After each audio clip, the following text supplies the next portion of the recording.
I was interested at the reunion. Tram told me a story I didn't know, and that you were his babysitter. Yes. And that's how you and Buddy met, is that right? I met Buddy while I was delivering milk to his sister Faye across the street. Now, tell me again, what year was that when you were babysitting for Tram? Well, let's see. About 1926 or 27. Probably 1927. He was 4 years old and Larry was 2. And I was 12. And we lived across the street from Faye and Elisha and Tram and Larry. Elisha was supervisor or superintendent or some such executive at the cotton mill there at the time. And we lived on the opposite side, up on sort of a hillside, and had, as I say, about maybe 20 or more acres in the property, and a big colonial house up on the front of it. And my grandmother and my grandfather really owned the house, and she kept a cow in the back pasture, and she did the milking. Of course, it was unpasteurized milk, and she bottled it up and sold it to the neighbors. Well, she gave me the job of delivering to Faye across the street for the children, and so that's the way I met them. And eventually, Ruth and Buddy came to visit Faye in the summertime. It was in June, and I believe was 1927. And Buddy was about 17, going on 18 maybe. He was just finished high school and going into college. And so I delivered the milk one morning, and they were all sitting on the front porch, had a big wide porch. And Faye introduced them, and when she got to introduce Buddy, she said, "And this is my baby brother." And I looked up to this 6-foot-tall guy, and I guess that was it. I fell, and so did he. So from then on, he would sneak across the street every chance he got and meet me out in the yard and slip me little notes. Oh. And I still got the notes. Wow, all right. But they were written in pencil, and they faded out to you. I know what they say, but nobody else could read them. Cutting her off right here. And so that was the beginning. It was a fortunate delivery of milk. But in the meanwhile, while Faye did use me as a babysitter for Larry, she was already pregnant with the little girl, Annie Faye. Oh, yes, the died. The one they lost. Yes. Do you remember in that same time frame that you mentioned Ruth and Buddy and, of course, Faye, do you remember anything being said about where Fred was at that time? Fred was at Centerville on a surveying job. I think it was highway construction.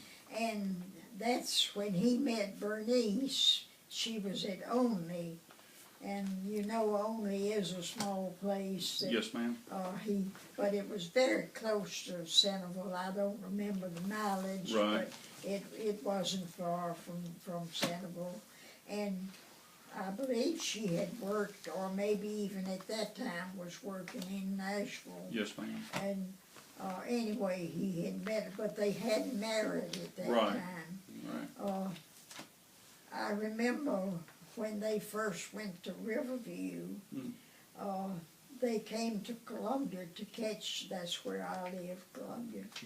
They came to catch the train there. The train went as far as Opelika and Montgomery, but somebody met them at Opelika. And they called me while they were at the station waiting. and I went down and sat and talked with them. Oh. And I remember they had a parrot in a cage to take with them, and I wondered, well, what in the world is Granny going to think about that Oh, parrot? wow. You know, Granny was a little bit domineering. I say a little bit, you can stretch that, son. And so I wondered how well that parrot was going to thrive at Riverview. But anyway, they took the parrot on the train to it. And I had just graduated from high school. Mm-hmm. And I remember what I wore to go to the station. One of my graduation presents was some dress material, and I made a new dress, and I made for myself, and I wore that to meet them at the station. But let me back up a minute. Fred came over one night while Ruth and Buddy were at Faye's to visit with them, and he invited all of us, including my brother, who was 2 years older than I, to go to the movies. Well, we did. We went and we saw Al Jolson in The Singing Fool, and that was one of the first talking pictures. And when we got to the theater, Fred said, of course I was small, short, and very young, and he said, well, do you get in for half fare or full fare? Well, I don't remember which he paid, but I think I could have passed maybe for the children's fare anyway. But we did enjoy the movie very, very much. And I don't know if he stayed longer than just the one night or not, but Centerville wasn't too far away. I would say maybe 30, 35 miles or something like that. So, but of course at that time that was more mileage than what it would be now, because the cars weren't what they are nowadays. But Faye and them moved to Shelbyville, I believe, late that fall. Anyway, it was not a long time after then. Elisha was transferred to Shelbyville to oversee another mill. And that's in Tennessee? In Shelbyville, Tennessee. Yes, ma'am. Which will be somewhere around 50 miles east of Columbia. And Faye invited me to come and spend a weekend with them. And I did go and enjoyed it very much.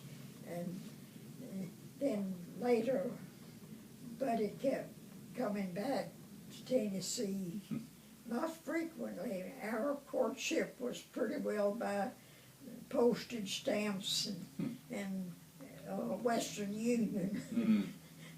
You didn't have television and such as that, or videos and all this text and all those kind of things then. So, but I didn't see Fred and Bernice again, I don't guess, for maybe several years. I do remember when your mother and Barbara were very small, and we, of course, we married in 35, and we would be at Riverview at the same time that they were living down there, and so we would see them then. And I do remember your mother and Barbara as babies, just little fellas.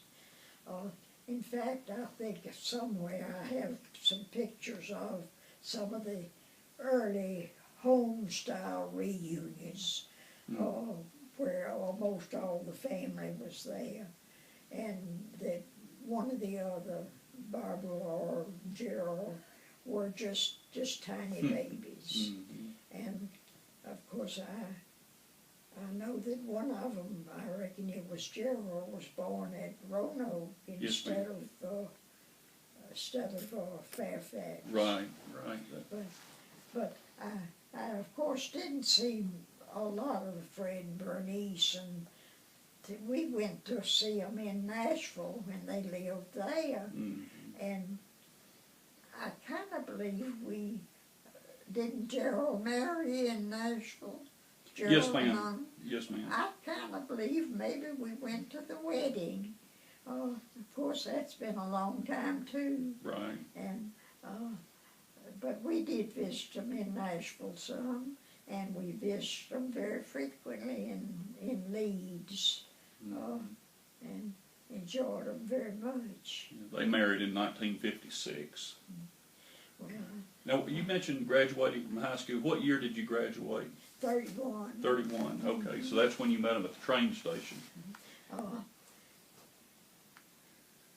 I was 16 when I graduated, and I went on for 1 year of college at a girls' junior college there in Columbia. Of course, that was during the bad depression, and I was lucky to get 1 year in.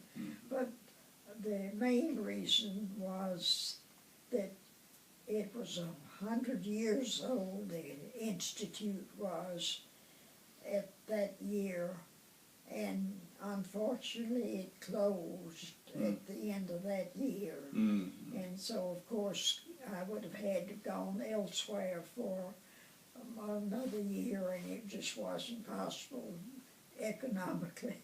Yes, ma'am. And so I only had the 1 year of college, but we were already unofficially engaged by that time.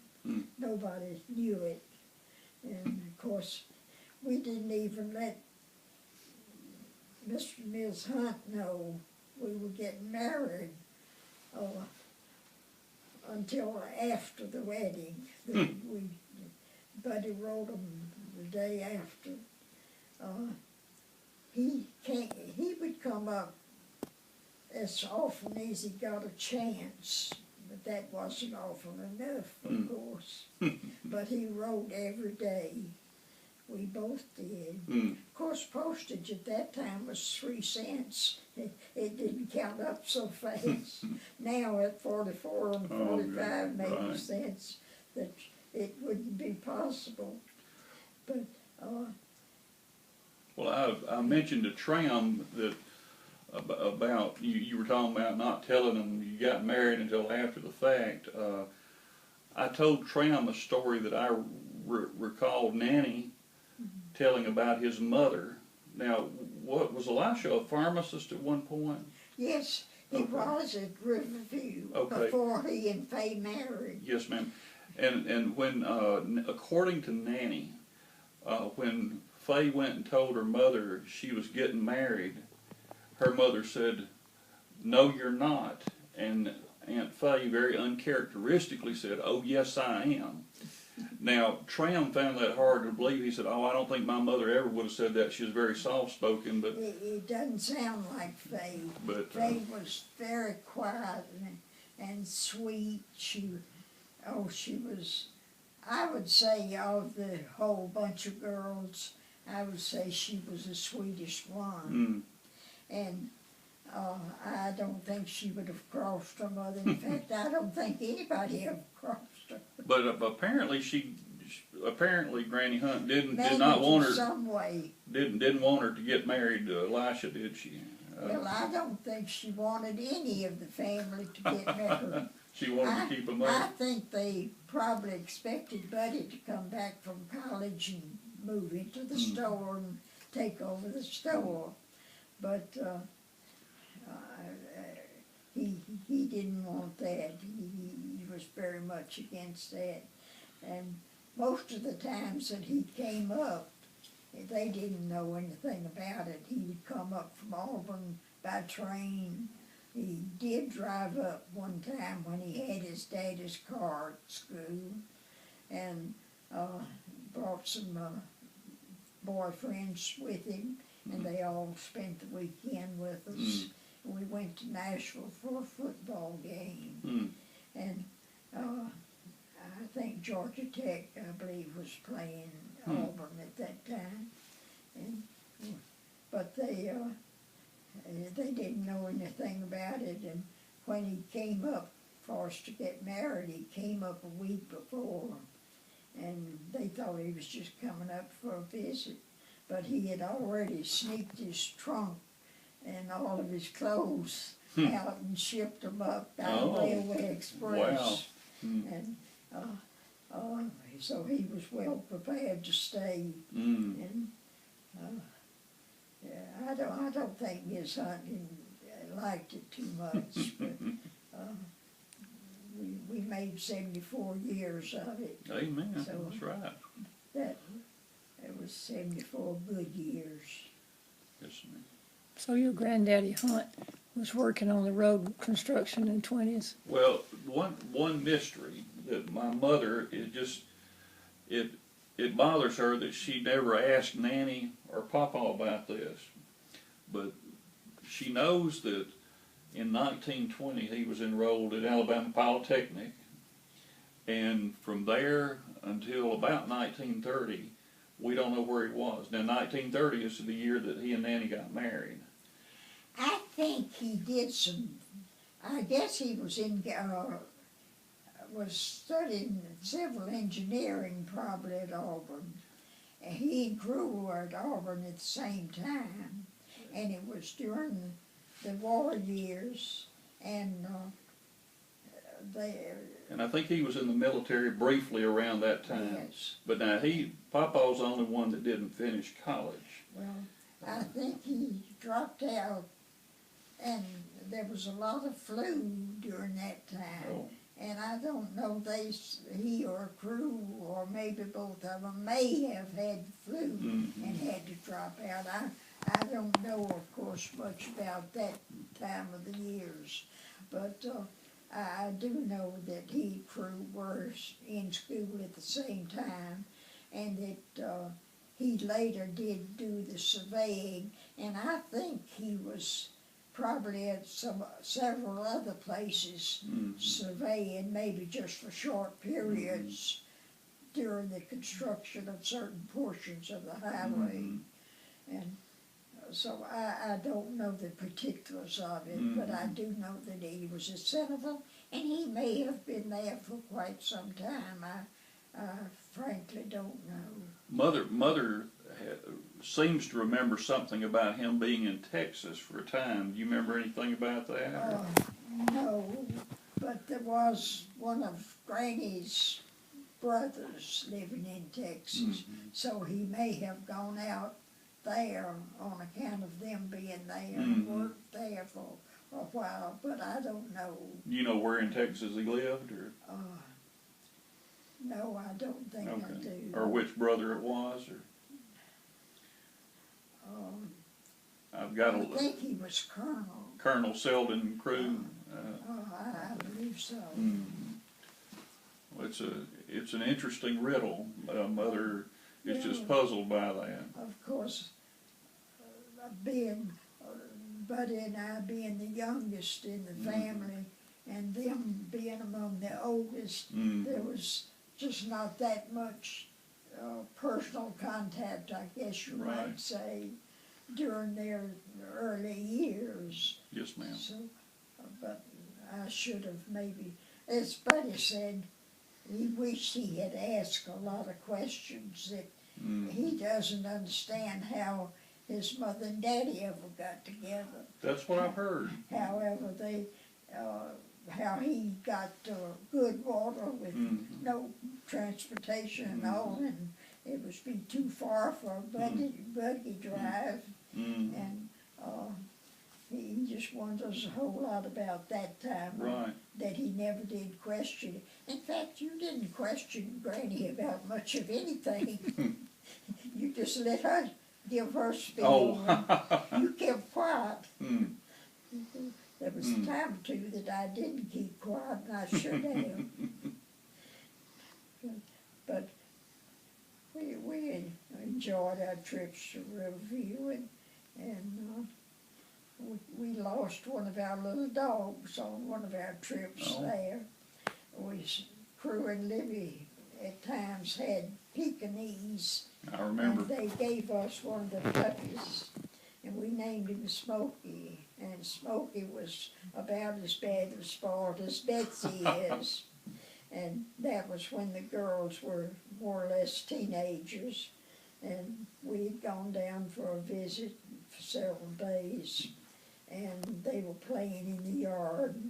And of course the house was pretty close to the street. Mm-hmm. And the little puppy went out in the street. Oh. And the car hit him. Mm. He was buried up the cruise. Ruth carried him. She was driving by that time, and she was there, and she carried me and the puppy and herself up to Cruise to see if Crew could do anything for him. Of course, didn't have a vet there either, but he couldn't. He was too badly hurt. But you just wish you had asked a lot of questions. In every family, I think you'll find mysteries that you can't piece together, and wish you'd have been a little more inquisitive. Yes, ma'am. One thing I told Mother recently that she didn't know, this is from probably when I was 20 years old or so. Uncle Doc was visiting at the house, at Nanny and Papa's house. I was there. I was going to college at UAB.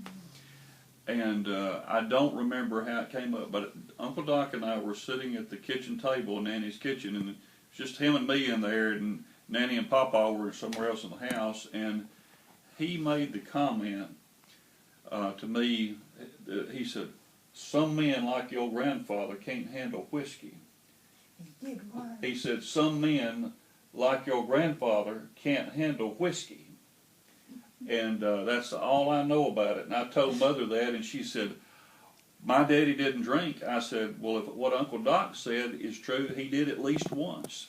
Well, he may have once, but I never knew Fred to have been. But of course, he was a little bit like Granny, that he was sort of the elder one, and there was a doctor, and he carried a little bit of weight. And sort of told everybody else how they ought to be doing something. Now, did you ever hear the story about when he had his appendix out? When he did what? Had his appendix out, appendicitis. Well, according to the way Nanny and Papa told it, particularly Nanny, I think, loved to tell it, he insisted initially, have you heard this story? That they would give him a local anesthetic because he wanted to make sure they did the operation right. Well, he got in so much misery, they finally just had to knock him out. Well, I expect a lot of people at times would have liked to have done the same thing. He was very opinionated. And I've wondered, too, how Nanny and Granny Hunt got along, because it seems to me that some of the personality characteristics you describe about Granny, some of those are Aunt Bernice or Nanny, too. Well, it wouldn't have been easy to have, I don't know how long they lived there with them in the house, and it was a good-sized house. They wouldn't have had to been right in close contact all the time, but I don't know how long they were there before they moved to Fairfax, but it wouldn't have been easy. I wouldn't have undertaken it. A week's visit down there was plenty. Now, Papa was not, he was 31 when he married Nanny. Well, I knew he was up in... And she was 23. Tell them about your wedding and honeymoon. Tell them about your wedding and your honeymoon. Well, we were married in a church, my home church, which was a little country church outside of Columbia. And the preacher was fairly older than we were. He was a young preacher and had been a pastor of this church, and we all liked him so well. He mixed well with everybody. and he lived in Nashville, and we had written him to ask him if he was free that particular Sunday to come to Columbia and to go out with us to the church to marry us. And he was out of town at the time and didn't get the letter until very close to the weekend. So he wrote us special delivery and said yes, he would be glad to come and perform the wedding if it wasn't too late in our plans, that we may have already had to make plans ahead, but we didn't. So he came and spent the weekend at the home, our home, and Buddie was there, had been there for a week, and we didn't even let any of my family go with us. It was just my brother and his wife as witnesses and the preacher. And we went early in the morning on Sunday in order to get ahead of the Sunday school crowd. And there was one of the neighbor girls cleaned the church, and she had been up to the church that morning to dust or to see that everything was all right. And she had just left. She just missed being in our wedding. So we were married in the church, went back home, and I guess we must have had lunch at home. We married early, about 9 o'clock, 9 or 9:30.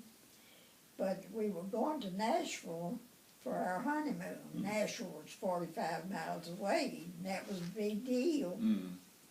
So we were going to have one night in Nashville. Well, my brother and his wife decided to go with us to Nashville. And my brother and I owned a car together. We were both working, and we owned, or were paying on it, this car together. So we all drove to Nashville. We went to a baseball game for that. That was our honeymoon. And so then my brother and his wife were going back by bus to leave the car for us to use.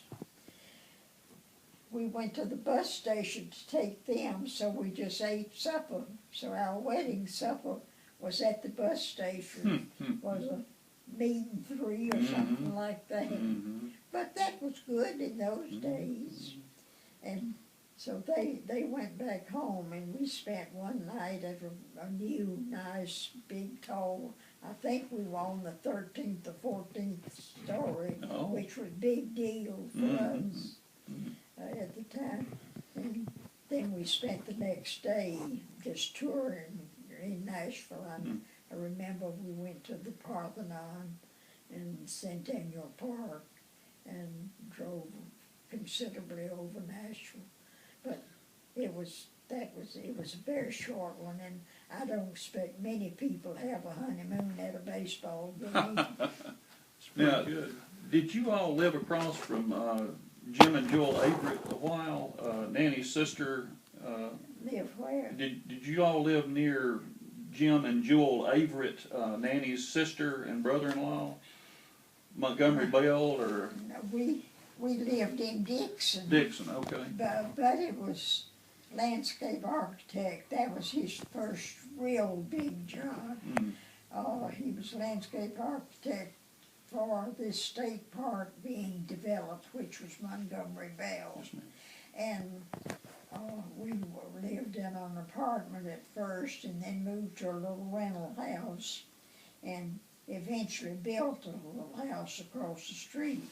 And I know we saw Jim and Joel, but I was under the impression that they came up from Only. I don't remember them living close to us. Maybe not. I think they were just visiting it only and would come up for a day or something like visiting that. kinfolks. Yes. We saw them quite a number of Now, times. were they visiting you all, or were they visiting other relatives? I guess just us. My mind's a little fuzzy about it. but I don't remember others being in. And I remember Fred and Bernice, or maybe just Bernice and the children, visitors from only one time, that we have some pictures of Gerald when she was just a toddler, and Marlene then was in a stroller. Marlene was just 8 or 10 months old or something like that. And we had gone out to a little creek out from Dixon and wading in the creek. And we have a picture of Gerald standing by the stroller sitting in the creek. So they must have been visiting at Olney at the time and came up to Dixon. But we lived at Dixon for about 6 years while they were developing Montgomery Bell. But it was a head landscape architect there. And then toward the last, he was actually superintendent of the park.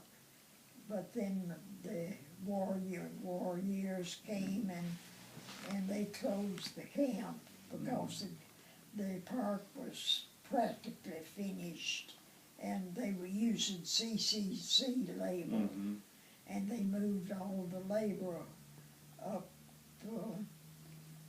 I believe it was up to Camp Lejeune, North Carolina, and so that's when we left Dixon. We sold our little house that we'd built, and it would be ridiculous to try to tell the prices on the house at that time. It was, you got labor, construction labor for about 75 cents an hour, and lumber and things were just very, very cheap. We got our living room floor was made with beech lumber. It was beautiful light colored waxed floors. And you know if the house is still there? I hope it is. It was built when Marlene was about 2 years old. In fact, Pam was born in the new house, and Barbara and Ray were living in Dixon after we left there. But we had been on a trip to Kentucky, I think it was, and coming back through Dixon, we went by to visit them. And I remember that Judy was just weeks old, maybe 6 weeks old or something like that. And we went by to see, we didn't get to see Ray, but we did see Judy and Barbara. And they lived just up the street from where we built. But I don't recall now exactly how many years that was after we moved from Dixon. Well, Judy, I think, was born in 1952, best I recall. We left Dixon in the spring or summer of 42 during the war years, but it went on to Camp Lejeune, North Carolina, and we stayed over in Columbia until he got back from there. And so we made a lot of moves. We were in Kentucky and Georgia and Florida and sometimes 2 or 3 different places in those particular states. And I think at the time we'd been married 12 years, we'd moved 17 times. We always carried a little utility trailer fastened to the back of the car and carried the baby beds, a chest of drawers, and a box of cooking utensils and chinaware and such as that, besides our clothes. That was what we had to start off with. And we tried to find furnished apartments, of course, at all these different places, but sometimes you couldn't. And at the time we were living in Savannah, Georgia, or the time we moved there, why, it was just an empty apartment. And our chest of drawers and baby beds and such didn't fill it up very well. So we used apple crates and orange crates for footstools, for chairs, for bookcases, what have you. You can back out when you want to. You don't always have to have fancy stuff. Right. I wish I knew more about Fred at the time of his younger days, but as I say, the difference in Buddy's age and Fred Yes. and Crue's age. Now, Fred and Crue were very close. Yes, ma'am. They were just real close. If you could be close to Crue. Crue and Libby and Jenny came to visit us one time in Dixon, and we have pictures of Buddy and Crue eating watermelon out on the back porch and standing at the bottom of the stairs, and there was watermelon dripping down. And I remember Jenny was, she was a teenager, but she was very much like Libby. She was high society.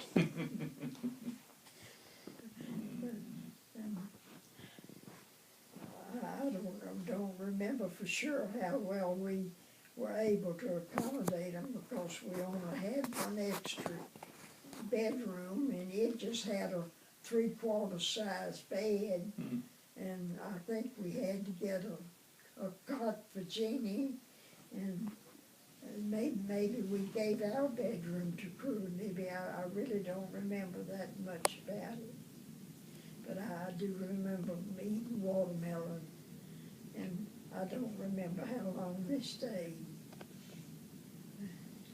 I used to know a preacher around here. Did y'all ever know Ole Kidd? Oh, yes.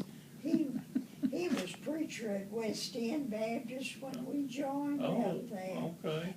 And I guess it was maybe a Sunday or two after.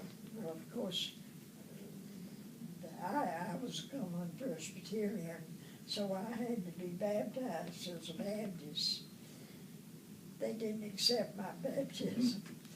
And so after we were all members of West End, why, Ole Kidd one Sunday, he pointed us out in the congregation and said, well, that's Buddy Hinton. His family says, I was preacher down in Riverview when he was just a youngster. So we knew him well. Now, he told me a story about the Riverview years. He said one day, I believe he said he called down to the store, talked to Granny Hunt, and said, Ms. Hunt, do we have any mail? And she said, yes, Brother Kidd, you got a postcard from Miss Kidd's brother, and everybody's doing fine. So he loved to tell that. Well, I'm not surprised, but He told that to me more than once. I've seen she him. got a lot of information from the That- mail. The kid, the Reverend Kidd, I don't remember him. All I remember at West End Baptist was Brother Butler. Well, he was probably before Butler. I mean, probably just before Butler. Well, I was thinking that Brother Butler was there when we got baptized. Yeah. But, in fact, he may have just been filling in or just a guest preacher at that time, that particular time. But I don't of remember course, him at all. we Don't mean- did already know him from Riverview. I don't remember that name. Although, of course, our visits to Riverview usually would be getting there on maybe a Sunday and missing church, and then leaving the next Sunday with mission. So we actually, about the only time I remember going to the Baptist church there was one particular Sunday, and also for the funerals. But I don't remember that we regularly got to go, because the way our visits, we had to go on the weekend and come back on the weekend. So, Nanny told also about visiting Uncle Doc and Aunt Libby when she was pregnant with Mother, and she said Gertrude had fixed a possum, and she said it was laid up there on the table, and I think it had apples around it, and she said it looked like a cat laying up there. She said I couldn't eat a bite. And I don't think she felt well anyway being pregnant, so anyway. you had to buy a live chicken and then process it from then on. Well, I couldn't kill it, Buddy did do the killing, but I had to do the plucking and the cleaning and the finishing. And we lived in this 2-story housing project apartment, and the bathroom was upstairs. Well, I'd work on the chicken a little while and have to dash up the stairs and get rid of it, and go back down, work on the chicken a little more, and go back up the stairs. Oh, it was awful to try to fix a chicken when you didn't even have the utilities close to you.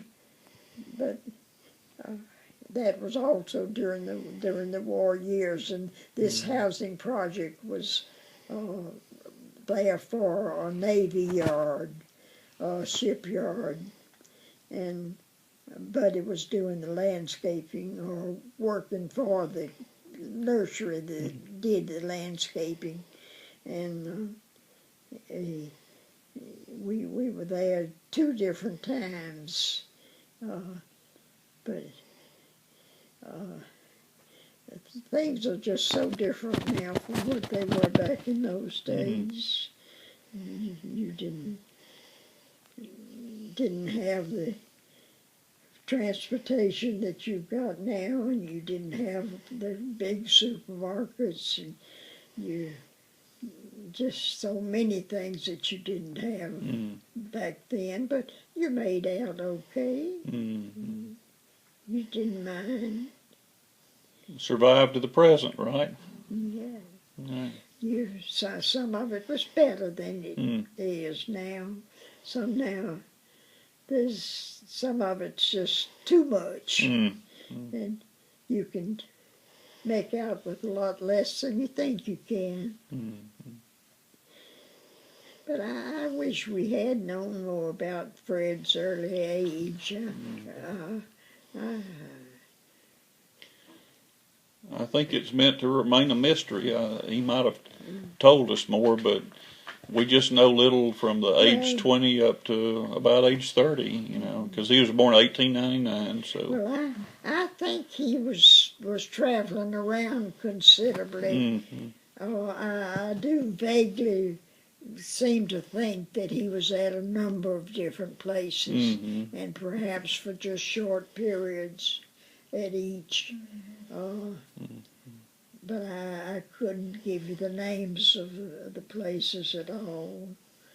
But I do well remember the Centerville. And Fred was always sort of a tease. He had a sense of humor, and everything was always sort of funny to him.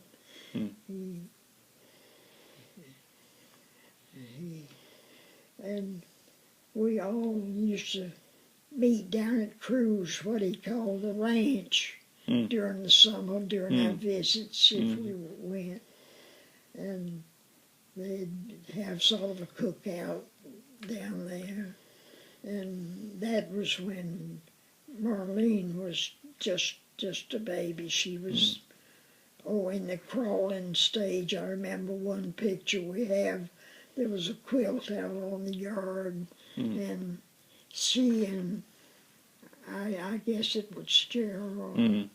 and some of the others were crawling around Mhm. on the quilt, and Jenny was sort of directing them, telling them where to go and how. Is that what became Redbud?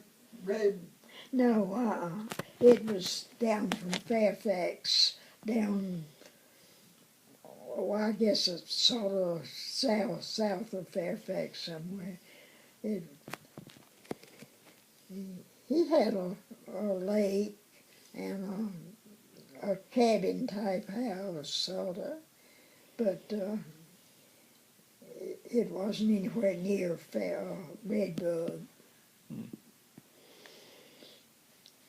Crew had a lot of tenant houses along down in that area somewhere, and I believe he had some up along the railroad in Fairfax that he rented to the cotton mill people.